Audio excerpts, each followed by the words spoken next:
Hello everyone, I'm Benjamin Contreras, and welcome back to the Jasper Cat Production Show. And today I am now in different territory for this video, and by different territory I mean a few inches away from where I used to shoot the videos. But today, this is going to be the first time in several months, I think, where I'm going to go all the way back to what made this channel possible in the first place, the king of the monsters himself, Godzilla. In case you didn't know, or if this is the first video you're seeing of me, I am a huge fan of Godzilla. I've seen a majority of the movies, and he's probably one of my favorite monster characters in the entire genre. Now, for those who have been following my channel for a while, you know I made this series that I called Marathon of Godzilla, where I took all the different figures that I have of Godzilla in chronological order, and I reviewed all of them, from the 1954 Godzilla, the 60s Godzilla, the last of the Heisei Godzillas, and the 2000 Godzilla, which is my favorite out of all the Godzilla designs. And now we are going to be going to the newest, and I believe it's going to be the last of all of these. Yes, it's been like last year when I first started this, and now I'm actually going to end it an entire year later. But today we are going to be reviewing this version of Godzilla, if the camera can. Right now it is the GMK version of Godzilla from the film Godzilla, Mothra, and King Ghidorah, Giant Monsters All-Out Attack. And this is basically the film that I think it was, I don't know if it was the first out of all the rebooted Godzillas, but essentially what they were doing with the Millennium series, for the most part, with the majority of the films, was that they just kept on rebooting the series, ignoring all the things that happened except for the original movie, which I don't really understand why they would do that. I mean, what's really wrong with the other films? Even then, I'm not the biggest fan of the original series, of the original film. So yeah, if you like the movie, that's fine. I just don't really get it. But yeah, this is how Godzilla looked like in the film, and if I'm not mistaken, his origin was that he was the reincarnation of the spirits that died during World War II, I believe it was, and basically all those spirits wanted revenge, so I guess their main plan was to transform into a gigantic lizard that breathes fire and scare basically everyone in Japan. So, the first thing we should start out with is the design of him. Now, the design of this version of Godzilla is actually very, very simple. And it's basically the norm of what you would see in a Godzilla design. The main difference here is on the eyes. Unlike all the other Godzilla figures, these ones don't have any pupils, so it's just pure white, which makes sense because it's essentially a ghost variation of Godzilla, and I actually do like that kind of design choice. I think it gives this version of him a uniqueness despite him looking rather simple. But yeah, the detail, it's basically, like I said, it's the norm for majority of the Godzillas. The scales, as you can see, the texture on it is very scratchable, and it's very nicely detailed. You can see right here where you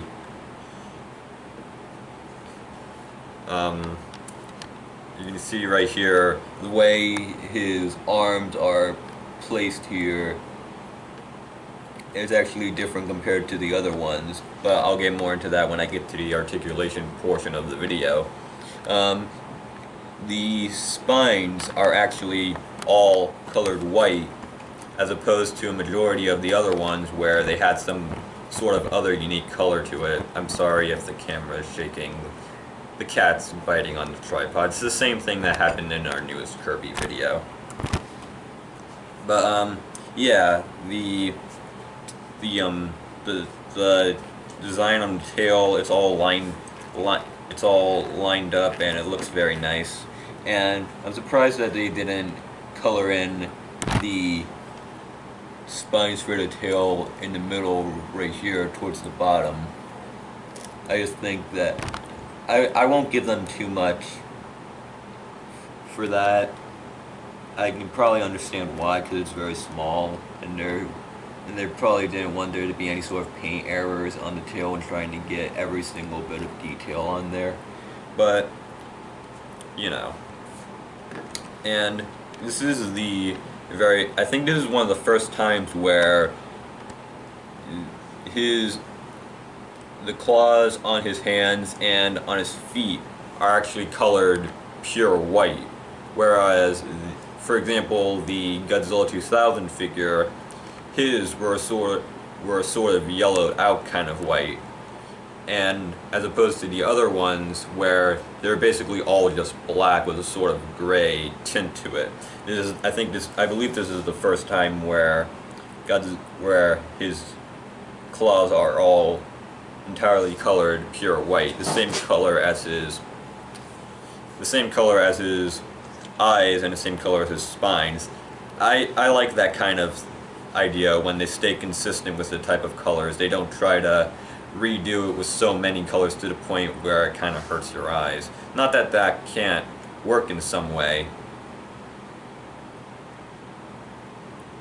but yeah, overall the detail, while it is simple, the design of the actual suit was very simple, so if anything, they're just being accurate to the source material. Now, moving on to the articulation, it's basically the norm for majority of the Godzilla figures. Likewise, the head can turn a full 360, so if you want to, you can go straight up Paranormal Activity with his head there. If anything, that makes him look even more terrifying. His arms move a full 360, which is actually kind of unique for these type of figures, because usually the Godzilla figures, most of the time, and the Heisei Godzilla that I reviewed, the Final Wars figure of Godzilla, and the Godzilla 2000 figure, they always had like, for example, imagine if the pencil here is the arm, it wouldn't move straight like that. It would sort of be in this sort of diagonal position, whereas if you tried to turn his arm, it would go left and right as opposed to up and down. That's actually quite unique for this type of figure, that his arms move up and down a full 360 as opposed to left and right. And the same with the arms, both of his legs can turn full 360, but it's actually it's kind of hard to do with these figures, but this one is loosened up since this one's essentially several years old. This was actually the very first Godzilla figure that I ever owned. I'm actually not sure why I didn't mention that in the beginning of the video. But another thing about this figure that makes it unique, this one in particular, not just all the versions of this, is that... Wow. Is it not going to do it? Can you hear that? That's the sound of me and my brother sticking Play-Doh inside of this guy by putting his shoulder inside of his body and sticking Play-Doh in there and leaving that for many, many, many, many years, to the point where it's basically hardened like a rock, and I don't really think I want to see what that Play-Doh looks like now. Yeah, it usually makes a much larger shaking noise, but I guess it's decided to not do that while I'm recording. So, yeah, and back to the articulation part, the tail can move a full 360, which is good for a figure like this. Most of the Godzilla figures don't have articulation in the tail. the one other exception that I think I can make is the giant Godzilla Final Wars figure, which was the very first video that I ever recorded on this channel, but I don't think it's the first video that I uploaded on here. But yeah, if you go back to my Godzilla Final Wars review series, where I talked about all the figures I have from the Final Wars film, you will know that the tail on that guy had, I believe it was 2 or 3 points of articulation in the tail. One that would usually be here, and one that was near the tip of the tail. So yeah, that's a bit of interesting history with the Jasper Cat Productions channel. But yeah, the articulation is not much, but like a majority of the Godzilla figures, it's not too bad. With figures of this sort of mold and design, that's something you kind of have to expect.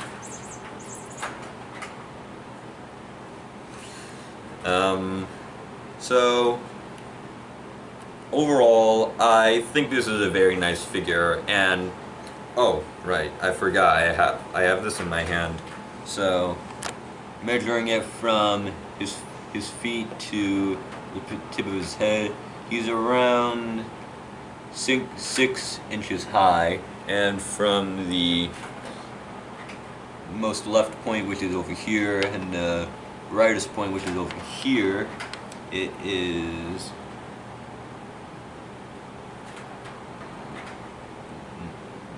9.5 inches wide, or 9.5 inches long, I believe. If I was doing wide, I would be doing from this sort of angle. Actually, I might as well do it. From here to here, it's around 4 inches wide. So, overall, I really do like this figure, and it is quite a nostalgia trip for me to look at this, as it was the very first Godzilla figure I ever owned. And I can recommend this to you guys if you are a fan of the GMK design for Godzilla, and if you've seen the movie and you enjoyed it and you want to have that version of Godzilla, I'd recommend you get him too. If you just want him to fit in your Godzilla collection, you can get him for that reason as well. I believe I got this guy at Toys R Us, but I'm pretty sure they're sold out because this thing is many years old. As far as I probably know, that the only figures that they might have are some newer molds of the older monster designs, as well as the designs for the Godzilla monsters from the Legendary Pictures movie that came out 2 years ago in 2014, I believe, and the one for the new Godzilla movie that's coming out in Japan, Godzilla Resurgence.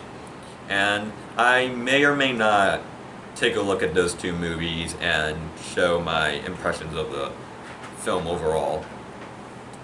But yeah, I hope you guys enjoyed this episode of Jasper Cat Productions. Sorry if it went by a little longer than how I usually do it. If you like this video and this is the first one that you're seeing of me, make sure to click the subscribe button down below the video itself so that you can find out when new videos are coming out, and make sure to also visit our Facebook page, just called Jasper Cat Productions. It's the same as our YouTube channel, where you can find where I try to upload news daily on what's going on in my life, how I'm doing in school, what's been going on during the day, and sometimes I'll also talk about what my next review will be in the future. But until then, I am Benjamin Contreras, and next time on Jasper Cat Productions, after we do another video of me and my mom's adventures with Kirby, I will also be taking a look at a little other thing that I've recently gotten into, and that is the art of reading. That's something I never thought I would have done in my past. In fact, if I went back in time and talked to my past self and say, hey, you're gonna enjoy reading at some point, I would be like, no, I'm not gonna do that. But yeah, I've gotten into